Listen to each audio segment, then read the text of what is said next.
महाराष्ट्र संयुक्त सेवा गट ब पूर्वपरीक्षा 2026 जाहिरात आली रे. 552 पदांसाठी मेगा भरती. चला पाहूया काय आहे शैक्षणिक अर्हता, पात्रता काय, वयोमर्यादा काय आहे आणि संपूर्ण जाहिरात इन डिटेलमध्ये. पण व्हिडिओला सुरुवात करण्याआधी तुम्ही जर आपल्या चॅनलवरती नवीन असाल तर प्लीज आपल्या चॅनलला लाईक, शेअर आणि सबस्क्राईब करायला विसरू नका आणि नोटिफिकेशन बेलला क्लिक करा, म्हणजे येणाऱ्या प्रत्येक नवीन अपडेट तुम्हाला सुरुवातीला मिळत राहतील. चला पाहूया तर ही संपूर्ण जाहिरात. महाराष्ट्र लोकसेवा आयोग 2026 महाराष्ट्र संयुक्त गट ब पूर्वपरीक्षा 2026ची जाहिरात या ठिकाणी आलेली आहे मित्रांनो, ज्याची आपण आतुरतेनं वाट बघत होतो. तर 552 पदांची जाहिरात या ठिकाणी प्रसिद्ध झालेली आहे आयोगाच्या संकेतस्थळावर आणि ही परीक्षा 14 जून 2026ला होणार आहे. ठीक आहे, तर आता आपण पाहूया किती पदे आलेले आहेत ते. प्रत्येक ASO आहे, STI आहे आणि PSI म्हणजेच सहाय्यक कक्ष अधिकारी गट ब म्हणजेच ASO पदासाठी 6 पदे आलेले आहेत, ज्याच्यामध्ये सर्वसाधारणसाठी 4 आणि महिलांसाठी 2 पदे आहेत. राज्यकर निरीक्षक म्हणजेच STI याची एकूण 236 पदे आलेली आहेत, ज्याच्यामध्ये सर्वसाधारणला 154, महिलांसाठी 71 आणि खेळाडूंसाठी 11 आलेले आहेत.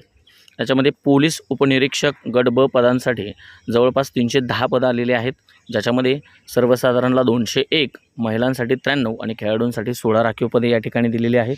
आणि दिव्यांग अनाथ उमेदवार असतील तर त्यांच्यासाठी 3% जे ठेवलेलं आहे कोटा त्याप्रमाणे पदं आलेली आहेत या ठिकाणी. ठीक आहे, आता अर्ज सादर करण्याचा कालावधी 10 एप्रिलपासून सुरू होतो आहे, म्हणजेच अर्ज तुम्ही 10 एप्रिलपासून म्हणजे आजपासून फॉर्म भरायला सुरुवात होते मित्रांनो. त्याची मुदत आहे 30 एप्रिलपर्यंत. आणि जर तुम्ही स्टेट बँकेचं चलनाद्वारे जर पेमेंट करणार असाल तर तुम्हाला 2 मे ते 4 मेपर्यंत पेमेंटसाठी मुभा आहे. मात्र फॉर्म भरण्याची अंतिम मुदत ही 30 एप्रिल आहे, लक्षात ठेवा. ठीक आहे, आता पाहूया पात्रता आणि वयोमर्यादा. आता या ठिकाणी पात्रता बघा, भारतीय नागरिक तो असला पाहिजे. वयोमर्यादा बघा, आता सहाय्यक कक्ष अधिकारी आणि राज्यकर निरीक्षकसाठी किमान 18 वर्ष कंप्लीट पाहिजेत. आणि जर म्हणजे अमागास असाल तर तुम्हाला 38 वर्षापर्यंत त्याच्यासाठी कमाल वयोमर्यादा आहे. मागासवर्गीय असाल तर त्याच्यामध्ये आणखी 5 वर्ष एज रिलॅक्सेशन तुम्हाला मिळतं. 43 वर्षापर्यंत तुम्ही फॉर्म भरू शकताय. आर्थिक दुर्बल घटक, अनाथ आणि मागासवर्गीय असाल तर हे सहाय्यक कक्ष अधिकारी आणि राज्यकर निरीक्षकसाठी. मात्र ओपन जनरल कॅटेगरीमध्ये असाल तर तुम्हाला 38 वर्षापर्यंत याचे फॉर्म भरता येतील. तसंच प्रावीण्यप्राप्त खेळाडूसाठी अमागास असाल तर 43 वर्षापर्यंत भरू शकताय.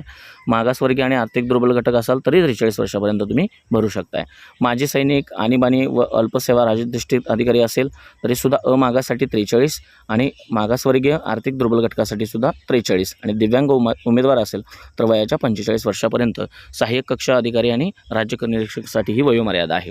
आता पोलीस उपनिरीक्षक म्हणजेच PSI साठी काय आहे तर किमान 19 वर्ष कंप्लीट पाहिजेत आणि कमाल तुम्ही अमागास असाल तर तुम्ही 31 वर्षापर्यंत भरू शकताय. आणि मागासवर्गीय, अनाथ किंवा आर्थिक दुर्बल घटकामध्ये असाल तर 34 वर्षापर्यंत तुम्ही फॉर्म भरू शकताय PSIचा.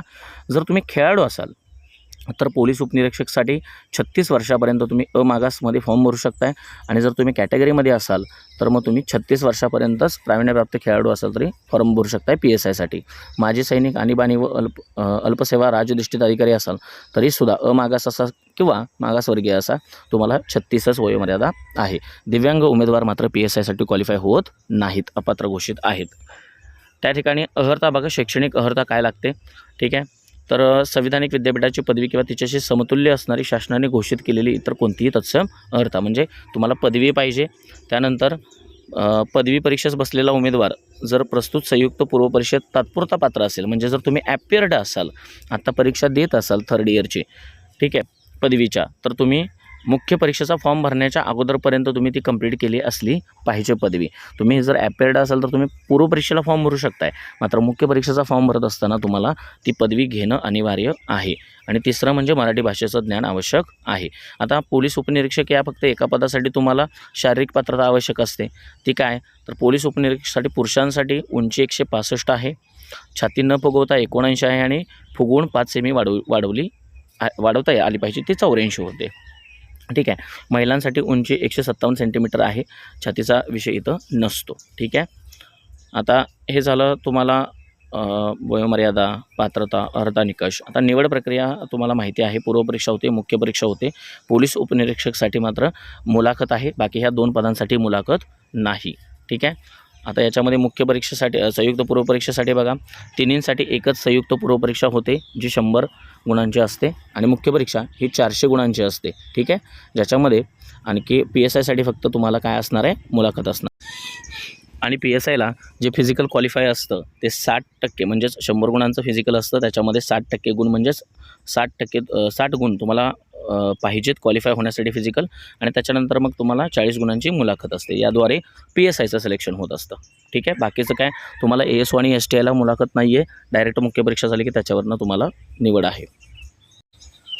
तुम्हाला बघा फॉर्म भरताना डॉक्युमेंट काय काय लागणार आहेत, ज्याच्यामध्ये तुमचं कास्ट सर्टिफिकेट असेल तर त्याच्यामध्ये, किंवा आर्थिकदृष्ट्या दुर्बल घटकामध्ये असाल किंवा तुम्ही म्हणजे कॅटेगरीमध्ये असाल तर तुम्हाला याच्यामध्ये आर्थिकदृष्ट्या दुर्बल घटकातला असला तर 25-26चा अथवा 26-27चा दाखला चालतो आहे. नॉन क्रिमिलियर तुम्हाला प्रमाणपत्र 25-26 अथवा 26-27चं चालतं आहे. ठीक आहे. हे डॉक्युमेंट तुम्हाला लागणार आहेत.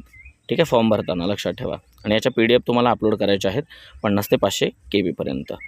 सर्वसाधारणसाठी परीक्षा शुल्क आहे बघा 394, आणि मागासवर्गीय आर्थिकदृष्ट्या दुर्बल घटक असेल, अनाथ असेल, दिव्यांग उमेदवार असेल तर 294 रुपये शुल्क आहे. अशा पद्धतीनं हा न परतावा शुल्क असतो, नॉन रिफंडेबल असतो. एकदा फॉर्म भरला की तुम्हाला पैसे परत मिळत नाहीत. अशा पद्धतीनं तुम्ही mpsc.government.in वरती जाऊन आपला फॉर्म भरू शकताय. 30 एप्रिलपर्यंत अंतिम मुदत आहे, त्यामुळे फॉर्म लवकरात लवकर भरा. आणि व्हिडिओ आवडला असेल तर चॅनलला लाईक, शेअर आणि सबस्क्राईब करा. प्लेलिस्टमध्ये जाऊन उर्वरित व्हिडिओसुद्धा पाहायला विसरू नका. नवनवीन अपडेट्ससाठी आपल्या चॅनलसोबत राहा मित्रांनो. धन्यवाद.